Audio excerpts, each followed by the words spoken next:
దేశంలోని 2 వనదుర్గమాత ఆలయం జనమేజని సర్పయుగం స్థాళిగా వినుతెక్కిన ప్రసిద్ధ పుణ్యక్షేత్రమైన పాపన్నపేట మండలం 7 పాయల వనదుర్గమ్మ 20 రోజులుగా గంగమ్మ ఒడిలోనే ఉంది.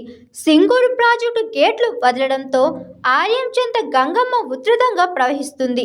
20 రోజులుగా గంగమ్మ శాంతించకపోవడంతో వనదుర్గమ్మ జలదిగ్బంధంలోనే ఉంది. ఆలయం చెంత ఉన్న 7 నదిపాయలు పరవళ్లు తొక్కుతున్నాయి.